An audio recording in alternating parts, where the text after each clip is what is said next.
Good evening, and welcome to Creative Broadcasting, the station of unlimited possibilities, presents Creating Your Seat at the Table with your host, Ashley Little, as she welcomes her guest to the table.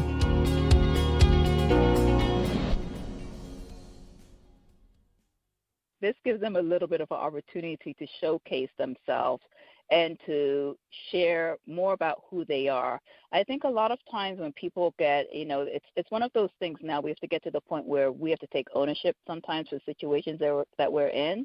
So a lot of times when people feel invisible or they feel overlooked or they feel unheard, there's a solution to that.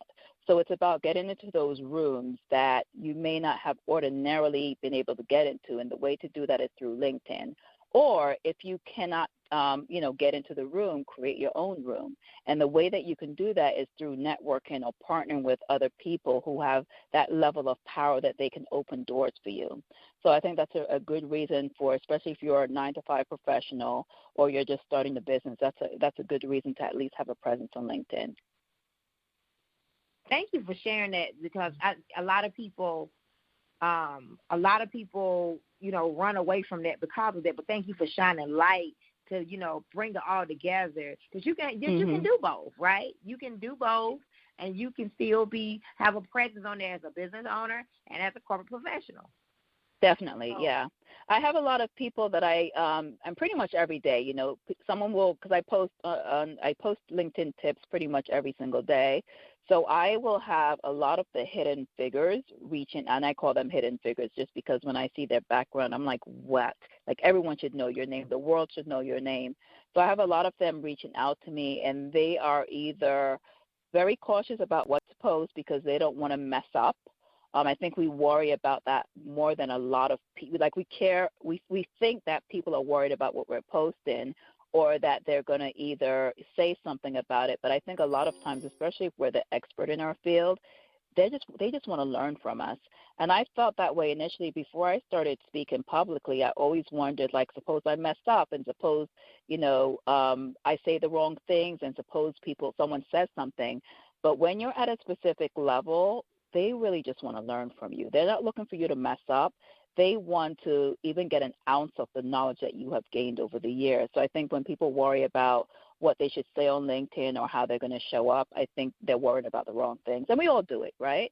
They're just worried about the wrong things instead of focusing on what the end goal is. And for me, when I talk about the end goal, it's to impact a lot more people. It's to use the gift that we've been given and share it with the world. Absolutely, and that is so important, right? Being able to share with others, and like you stated earlier, creating room for others at the table. Right. Yeah. So what are some strategies you would give to business owners to help them not only make valuable connections but monetize their connections, right? Because we can make the connections, but what are some strategies you would give people about monetizing them, though? Because I know that you're an expert in that as well. Well, the very first thing that I would say for every single person who wants to use, or they may be on LinkedIn, the very first thing that you want to do is you're going to optimize your profile. That pretty much means, because everyone's like, what does that really mean? That means having a specific headline that's going to speak to who you are, what you do, and why it should matter to the person you're looking to serve. So in this light, we're going to really get niche down. So say if someone wants to be a speaker and they want to get more speaking engagements, everything's keyword based on LinkedIn too. It's like and I'm going to take this really slowly so it can compute, but it's a search engine within a platform itself. So people can, if they're looking for a speaker for a particular topic, let's say you're a leadership coach, right? And you want to go into an organization and teach executives how to be better leaders. You're going to spell that out on your headline, but you would also put speaker, because if an HR person's she's either looking for a trainer or a speaker, your name, and you're going to set it up so your name automatically pops up. So you're going to put, like, for example, if I wanted to do more speaking engagements, I would put Deborrah Ashley, leadership trainer or leadership speaker. I would put that under my name. In my headline, I would also make note leadership speaker or leadership trainer. So you can see we're doing something repetitive So every time someone searches for your name in every single area, it's going to come up. And then if we go lower, you're going to have the summary area. You also can put those keywords in there. But the best way to start now connecting with people, because it's similar to Facebook where people will put posts down. When someone may put a post about something that you're an expert in. So say someone is like for example, like a millennial expert. They go into corporations. They teach them, how to relate, because I know there's a lot of people who make good money going into companies, and they teach them how to relate to millennials so they don't lose them. So all you have to do is, like I said, a search engine, right? You just have to search the term millennial, go under content, and you're going to see everything that people are talking about with that topic. You would just press comment, and then you're just going to start to add your a very valuable insight or comment to that. After a while, you're going to have people start reaching out to you because now you're becoming the resource to them. If you do it enough times, Mitch is like 15 minutes a day, every single day. You search under that term, and you keep on adding comments that are insightful and helpful. And I one thing that people always say to me, well, what if I'm giving away too much information? No one's going to want to hire me. You have to think about your ideal client. You can give them information all day long, but they need you in order to execute. So if you continue to offer insight into topics that relates to you, you're going to have people start to notice you. So that's one strategy to do it. Another strategy is if you know there's a particular, let's say if you want to work inside Coca-Cola or you want to work for a particular organization, now you're going to kind of find like maybe your top 5 people within the organization, and you're going to, I always call it almost like mini stalking. So every single day you're going to, be on their platform. You're going to be engaging with them. Eventually, you add value. It's about adding value. So eventually, after you've done that, now you have permission to go inside of their inbox and say, hey, I really enjoyed engaging with your content over the past week. I'd love for us to and this is about getting them off the platform too. I'd love for us to be able to chat over coffee. I have some insightful ideas that may help you. And that's it. That's how you start the conversation, where once you act as a resource to people, they're going to want to hire you or at least get you in the doors that they have access to. So it does. I hope it doesn't sound too complicated. Did that make sense? No, it does. It does make sense. Because you got to build genuine relationships, right? And I think that's what people got to, regardless of what platform you're using, you got to build those genuine relationships, right? Yeah. And you just gave strategies on how to start the conversation. Yeah, and it doesn't have to take a long time either, because when you are showing up consistently, and like I said, 15, 20 minutes a day, you have maybe your top 5 to 10 people that you're engaging with. When you are showing up consistently and you are given to them, it's and this is human nature. If someone continues to give something to us, we will reach out and say, how can I help you? You've added so much value to my world. How can I help you? So we're not coming from a place that we're doing this because we expect them to give something back, but it's just naturally going to happen. And I think also another piece of it, when you don't expect it, it happens. When you expect it, it's going to be a harder and longer road for you. So those are some tips for you. Yeah. Great advice. So what are some pros and cons of LinkedIn, Deborah? Well, okay, so let me try to I have to think of the cons. The pros of LinkedIn at this point especially, like I said, 645 members right now. They're trying to get to 1 billion. They're doing a lot of different things to attract people to the platform. So the pros are if you get in right now, you can kind of develop your personal brand and make a name for yourself. The pros are there's no gatekeeper. You can and I'm going to say not a lot of the big the bigger brands, their CEOs are not necessarily on LinkedIn consuming content on a daily basis. But if you can get in front of the right people, they can open doors for you. So you have, you don't have like the barriers that some people still do cold calls and some people still try to do direct mail. But on LinkedIn, you can speak directly with the person. You can develop, command a larger fee because people will get to see who you are before they hire you. Those are some. There's a lot of different pros. The cons are being able to still understand that, although It is, you can be yourself, but you still have to maintain a level of professionalism on the platform because you never know who's watching. So the thing about it, and let me tell you another pro too. The pro is or the level of organic reach. I can tell you Tuesdays and Thursdays, typically when I put a post out, that gets me the most reach in any other day of the week. So when we think about LinkedIn, like Fridays are pretty slow with the post. I put out a post today, and it's not even 24 hours. I already have 4,000 views on the post, and it was a LinkedIn tip type post. People will start to watch you. You can see who's watching you because you can check analytics. So those are so many more pros. The cons are that the piece where you still have to stay professional, and there are a few of those, what do we call them, trolls. So there are a few trolls. For some of them, it can get very political. You still have to, it's a way to demonstrate your professionalism, though. But you can still block people. I don't think that there's not too many cons, but it's those times where you have trolls or you have people who are very preachy is the word I should use. But, I mean, those are little things you can control. You can control who's on your feed. You can control who you choose to engage with. So it's, those type of things. It's just a matter of control.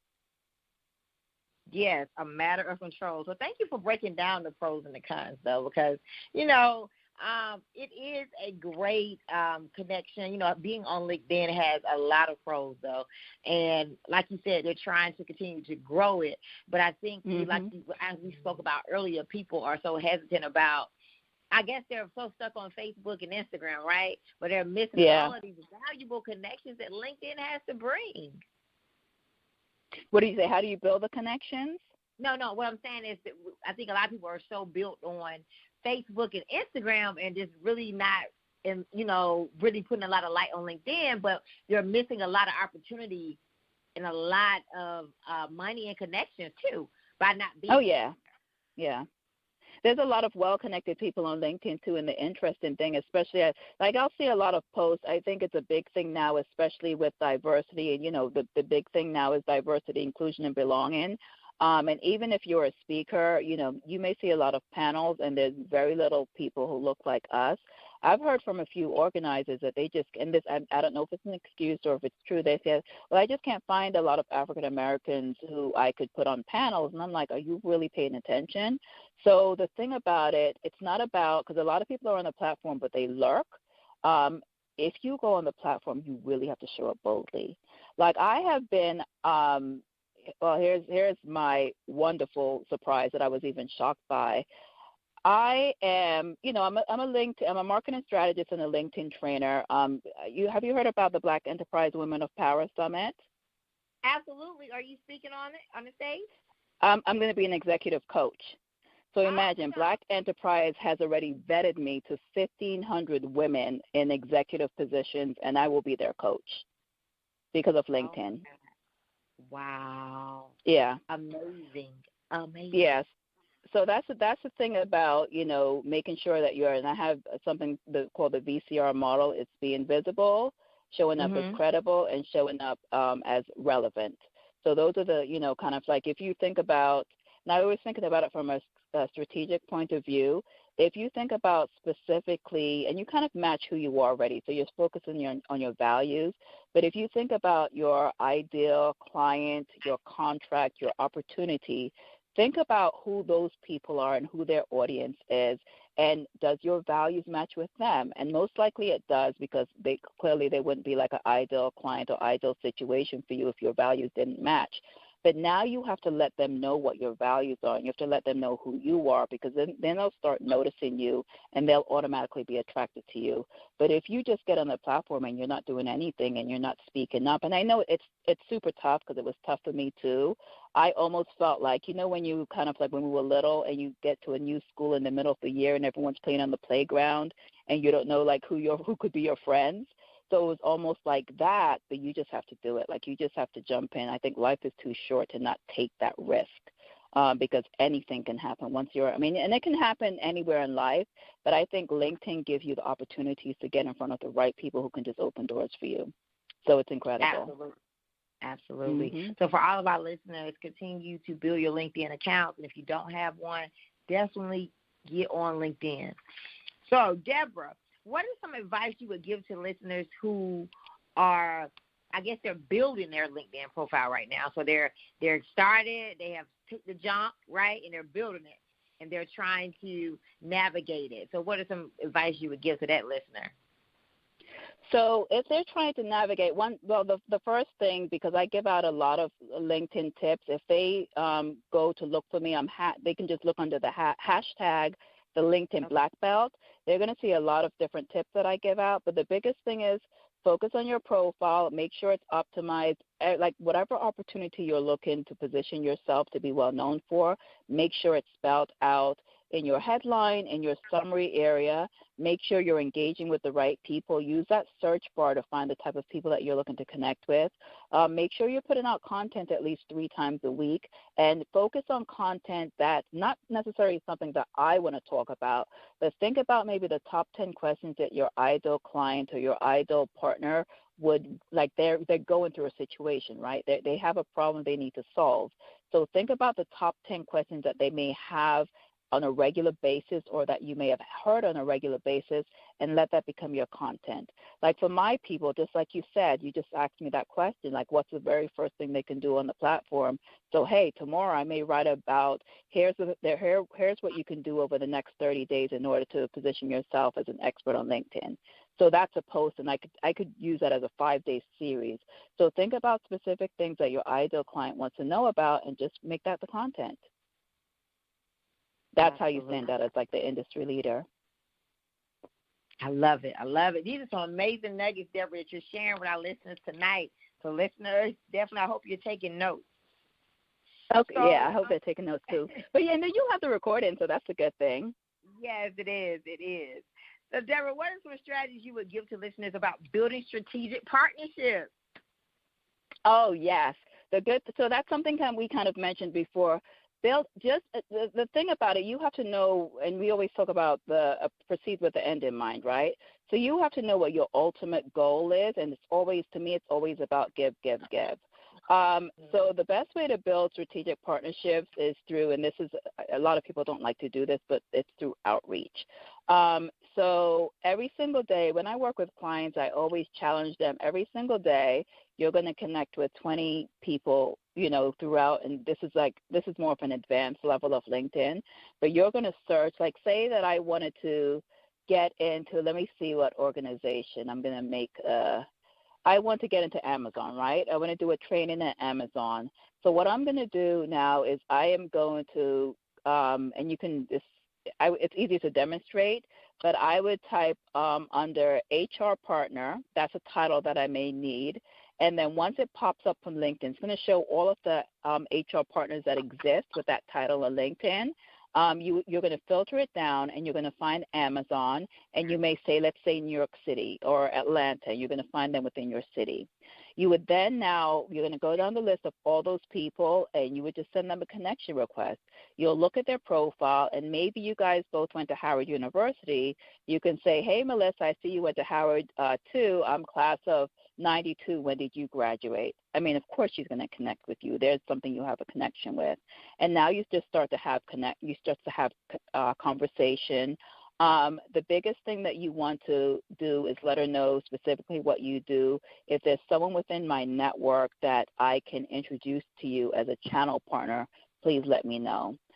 Those are the ways that you open the doors. And then, of course, she will say back to you, how can I help you? And then you can, just let them know what you want. But that's going to be the easiest way because typically she can either make the introduction for you, or she might be the person that you want to meet. I always talk about 3 C's when you're on LinkedIn and any platform. Consider your audience of 3 C's: potential clients, potential collaborators, and potential champions. So, for example, like when I'm on a podcast, you're a potential collaborator. You have the audience. I'm kind of like your content, right? But I'm presenting my message in front of a new audience. That's a collaborator. A potential champion could be someone who's not necessarily going to be a client, but they know, like they either have deep pockets, they have connections, they can introduce you and get you inside places that you've never been before. So those are the three levels of strategic partners that you'd want to work with. Obviously, you know who the client is, but the champion is going to be the best one. So you can also say, hey, I'm looking to do business with Amazon. This is what I do. Can we get on the phone for 15 minutes? Based on what I do, can you tell me the three things that I would need to do starting this week in order to do business with Amazon? If you say just 5 to 10 minutes of your time and you have developed that relationship, they will give you the call. So that's kind of like the easy way to do it. That's going to be a lot easier than trying to do a cold call or meet someone at an event and right away ask them for a meeting, right? Absolutely. Yeah. Great advice. So, Deborah, you have built multiple tables for yourself, and you continuing to build tables for yourself. And I ask all of my guests this question: how did you create your seat at the table? Well, I did it scared. So I think the biggest thing is that you still have to show up whether you are afraid, whether you think that people are going to worry about you. So what I did is I invested in a coach. That's the biggest way to do it because, I may know what I know, but I don't know what I don't know, if that makes sense.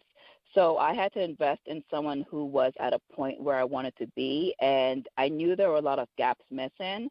So the biggest thing for me, same type of concept, you just find a champion. Find a champion who can get you in the door and who can give you the knowledge that you lack, and that's the best way for me to get a seat at the table.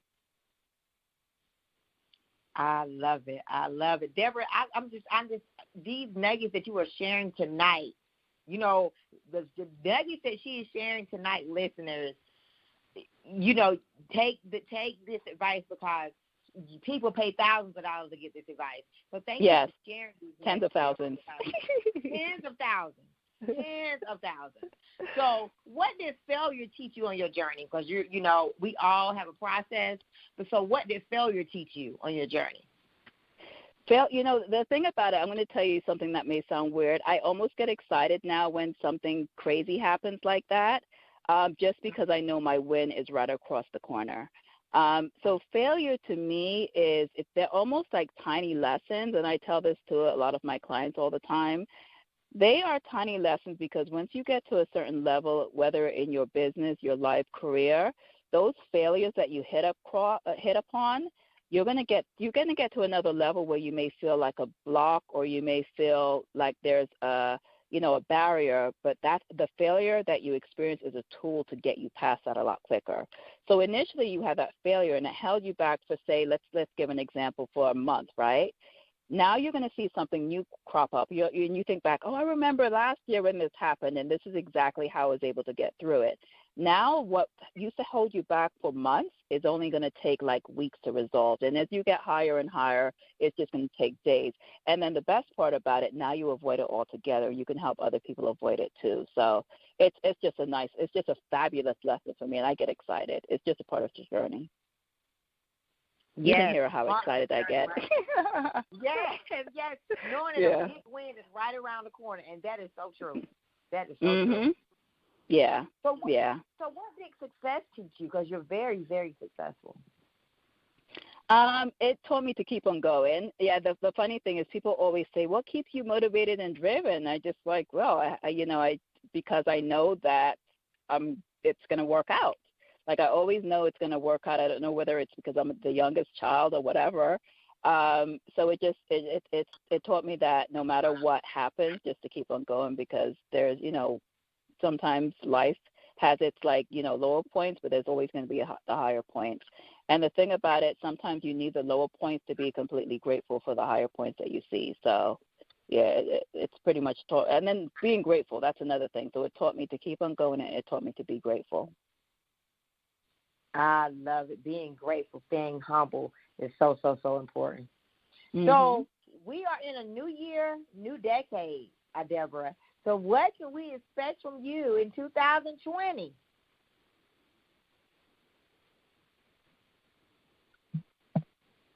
Hello? Oh, sorry. Something happened. I'm sorry. What did you say? Okay, what can we expect from you in 2020? We're in a new decade. We're in a new year. What can we expect from you in 2020? Well, I put this intention out there because I realize that when I put intentions out there, it happens. So I would love to do an international training either in Singapore or somewhere on the continent of Africa. So my feelers are out there right now.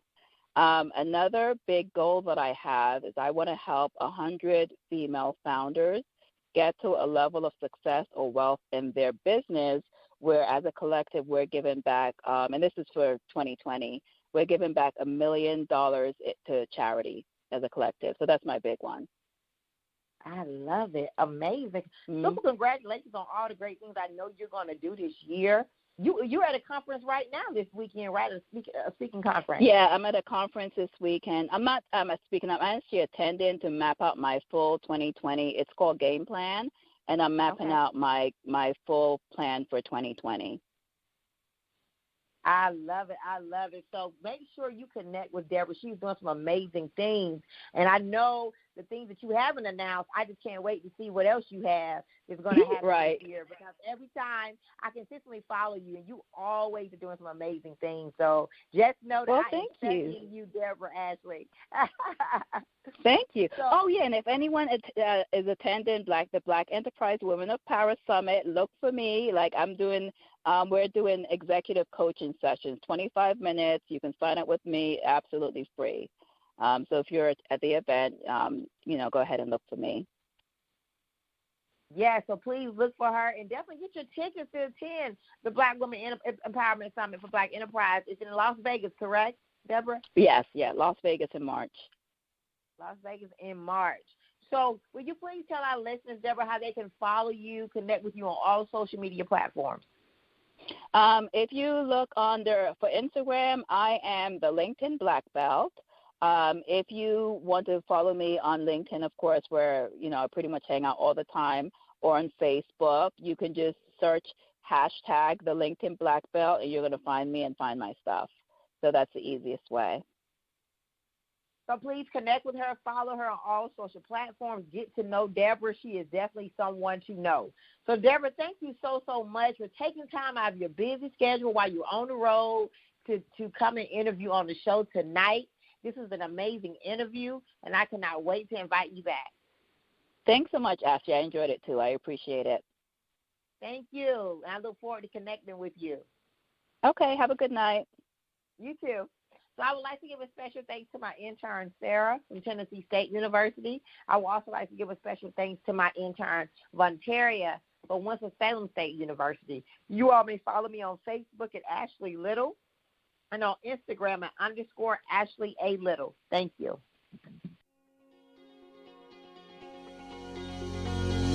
Thank you for tuning in to another episode of Creating Your Seat at the Table, where Ashley speaks with corporate professionals, celebrities, entrepreneurs, authors, and speakers who are transitioning or have transitioned to entrepreneurship.